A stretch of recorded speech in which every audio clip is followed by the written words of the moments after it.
नमस्कार बच्चों। आज हम व्यवसाय अध्ययन के एक बहुत ही महत्वपूर्ण विषय निर्देशन के कार्य के बारे में सरल और रोचक ढंग से समझेंगे। बच्चों, किसी भी संस्था, विद्यालय, कार्य, उद्योग या व्यापार में केवल योजना बना लेना ही पर्याप्त नहीं होता। जब तक कर्मचारियों को यह ना बताया जाए कि क्या करना है, कैसे करना है, कब करना है और किस प्रकार करना है, तब तक कार्य सही ढंग से पूरा नहीं हो सकता। यहीं पर निर्देशन की आवश्यकता पड़ती है। निर्देशन का अर्थ है कर्मचारियों या अधीनस्थों को आदेश देना, मार्गदर्शन करना, प्रेरित करना, नेतृत्व देना और उनके कार्यों को सही दिशा में चलाना। सरल शब्दों में कहें तो लोगों से काम को सही तरीके से करवाने की प्रक्रिया ही निर्देशन है। अब हम निर्देशन के प्रमुख कार्यों को एक एक करके समझते हैं। पहला, आदेश देना। निर्देशन का सबसे पहला कार्य है आदेश देना। संगठन में ऊंचे स्तर के अधिकारी अपने अधीनस्थ कर्मचारियों को बताते हैं कि उन्हें कौन सा कार्य करना है। वे उन्हें कार्य की दिशा, समय, तरीका समझाते हैं। जैसे एक विद्यालय में प्राचार्य किसी शिक्षक को परीक्षा व्यवस्था की जिम्मेदारी देते हैं तो यह आदेश देना कहलाता है। अर्थात उच्च स्तर से निम्न स्तर की ओर कार्य संबंधी निर्देश देना निर्देशन का पहला कार्य है। दूसरा, निरीक्षण करना। केवल आदेश देना ही पर्याप्त नहीं है, यह भी देखना आवश्यक होता है कि कर्मचारी दिए गए आदेश के अनुसार कार्य कर रहे हैं या नहीं। इसी को निरीक्षण कहते हैं। निरीक्षण का अर्थ है कार्य की प्रगति पर नजर रखना और यह सुनिश्चित करना कि कार्य सही ढंग से हो रहा है या नहीं। जैसे यदि कार्यालय में अधिकारी यह देखता है कि कर्मचारी ने रिपोर्ट समय पर तैयार की है या नहीं, तो यह निरीक्षण है। इसके कार्य में लापरवाही कम होती है और गुणवत्ता बनी रहती है। तीसरा, मार्गदर्शन देना। कई बार कर्मचारी या अधीनस्थ किसी कार्य को लेकर भ्रमित हो जाते हैं। उन्हें समझ नहीं आता कि कार्य किस प्रकार किया जाए। ऐसी स्थिति में अधिकारी या प्रबंधक उन्हें मार्गदर्शन देता है। मार्गदर्शन का अर्थ है कर्मचारी को सही दिशा दिखाना, समस्या का समाधान बताना और काम को आसान बनाना। जैसे यदि कोई नया कर्मचारी किसी मशीन को चलाना नहीं जानता तो उसे सही तरीका समझाना मार्गदर्शन कहलाता है। इससे कर्मचारी आत्मविश्वास के साथ काम कर पाता है। चौथा, निर्देशों की व्याख्या करना। कई बार दिए गए आदेश या निर्देश कर्मचारियों को पूरी तरह समझ नहीं आते। ऐसी स्थिति में उन निर्देशों को सरल भाषा में समझाना आवश्यक होता है। इसी को निर्देशों की व्याख्या करना कहते हैं। इस कार्य का उद्देश्य यह है कि कर्मचारी किसी भ्रम में ना रहे और वे कार्य को ठीक प्रकार से समझकर करें। जब निर्देश स्पष्ट होते हैं तो गलती की संभावना कम हो जाती है।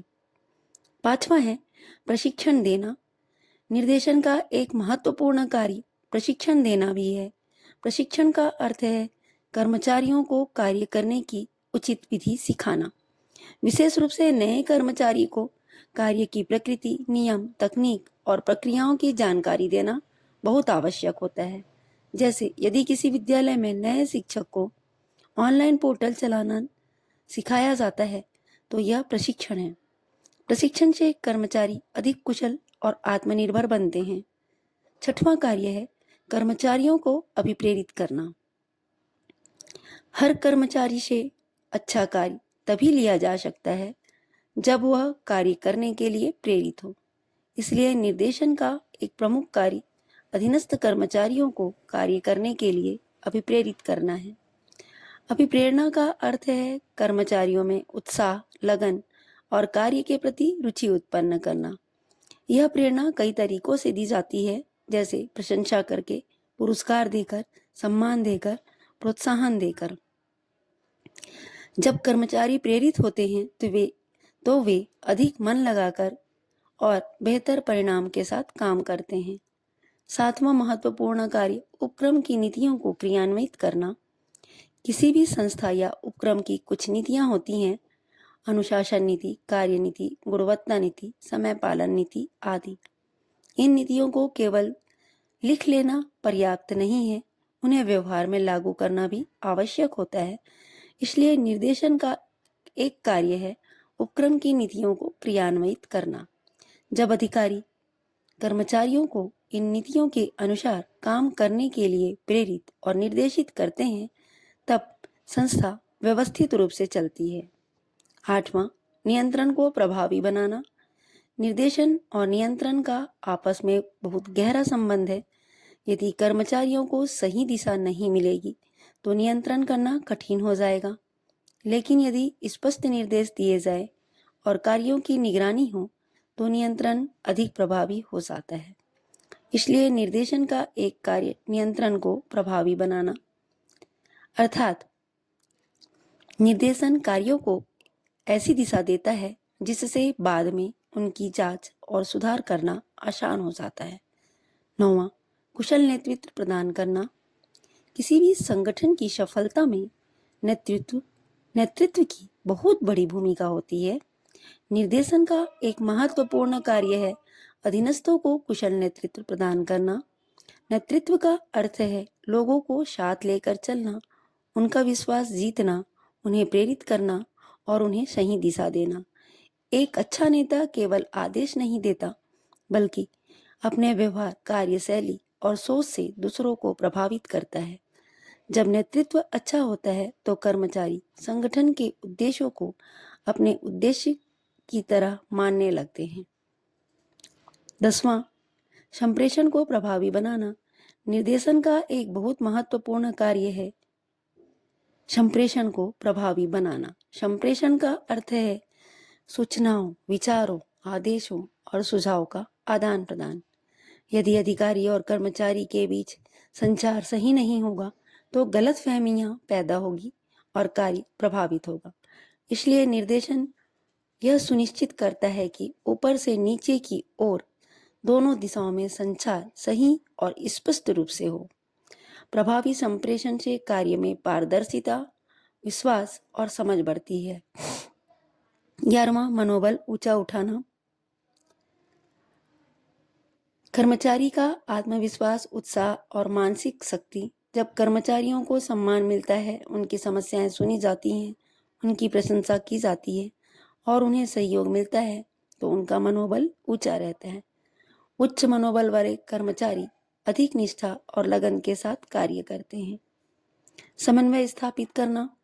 निर्देशन का अंतिम लेकिन अत्यंत महत्वपूर्ण कार्य है उपक्रम की क्रियाओं में समन्वय स्थापित करना। समन्वय का अर्थ है सभी व्यक्तियों और विभागों के कार्यों में तालमेल बनाना। किसी संस्था में कई विभाग होते हैं, जैसे उत्पादन, वित्त, विपणन, मानव संसाधन आदि।